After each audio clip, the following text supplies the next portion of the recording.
In this video, I'll be taking a client with a grade 1 stable high ankle sprain who's in the late phase of their rehab through a program with the aim of strength. Before proceeding to the exercise, I had a chat with my client to make sure I had full consent to take part.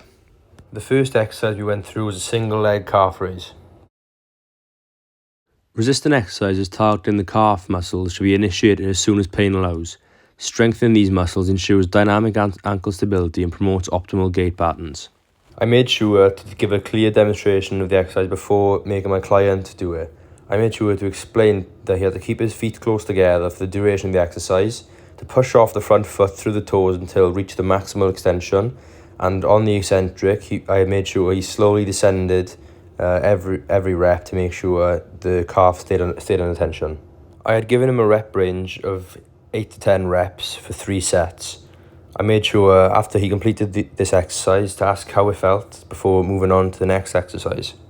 Calf raises are a vital part of ankle rehab as the gastrocnemius and the soleus are two main surrounding muscles of the ankle, meaning doing this exercise will strengthen the ankle massively.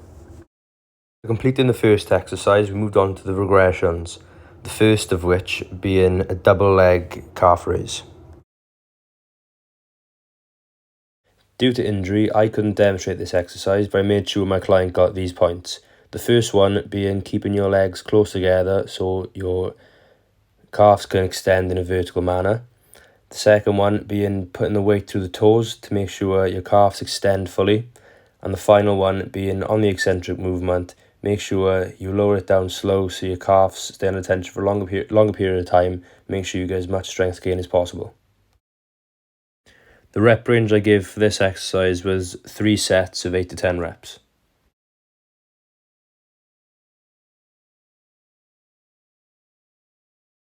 The next regression is a seated single leg weighted calf raise. This is easier to perform than the other 2 exercises as the weight is only going through the leg rather than the whole body. Before demonstrating the exercise, I told my client to make sure the weight is just above the knee and performing the exercise to keep your foot flat on the floor and then put the weight through your front of your toes until you maximally extend your calf. And on your eccentric, again, have a slow eccentric to make sure the calf is under tension for the longest time possible. The rep range I gave my client was 8 to 10 reps for 3 sets.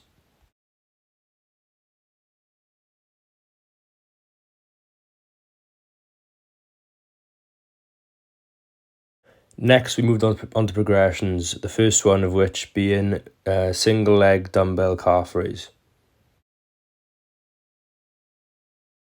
Before adding the weight, I made sure the client was comfortable with doing so and made sure he had done before.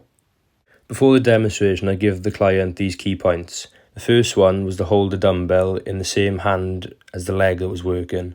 The second point was use the other hand to grab the wall to make sure that you keep balance.